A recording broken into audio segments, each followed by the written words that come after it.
سرهلدانا جن جیان آزادی و پشتی کشتنا کچا کرد جینا امینی لروشلات کردستان و ایران دست بکر سبه سالکی لدوخه دهیله. چروسکا شورشه جسقزا روشلات دست بکرو روناهی خواه بربلاوی تواهی هرمن روشلات و ایران کر.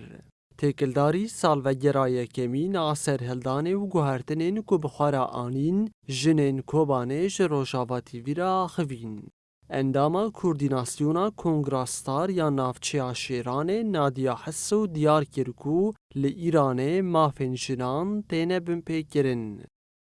او جنا كرد يعني تاني ما فيك خوي روابو يعني تشتيت خزايا طبيعة إنسانا هر کسی که يعني شوا دغازي و چت خازي بيك داني تاني تيلك بوري و دخويني كش سر وي أساسي هات قتل كرن و جيش لأصل شهادته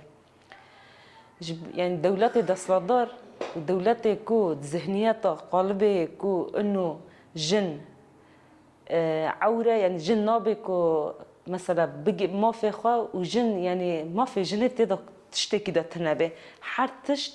لسر جن طاري كرنا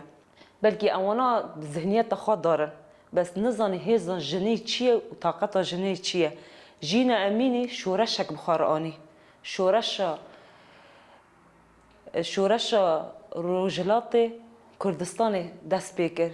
جن بن ناوه جن جيان آزادي كل هر چار پارچه کردستانی و تواهی جهان هاتا بلا کرد.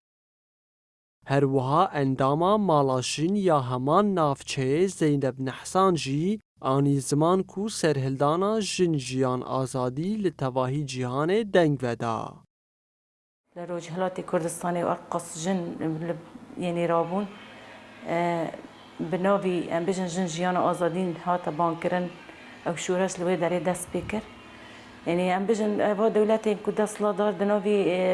بن ناوي ام بيجن عيبيدا وبن ناوي بس اسلامات دار بيجن جناي ام جني قبالي بكنو ام بشر جمهور خدار نخي يعني دس لا داري كيواني دكن ناغزن جنجي هناكي وي زيدا بي وي ازادي دا بي وي استك قابلن بكي يعني او دولت دسلدار دم دغزن هزا جني پوچ بکن. تاوی هولدان بردوام چوساندنا سرهلدانه لخلق روشلات کردستان و ایران سری نتواندن و تانها شورش خواد دومینن.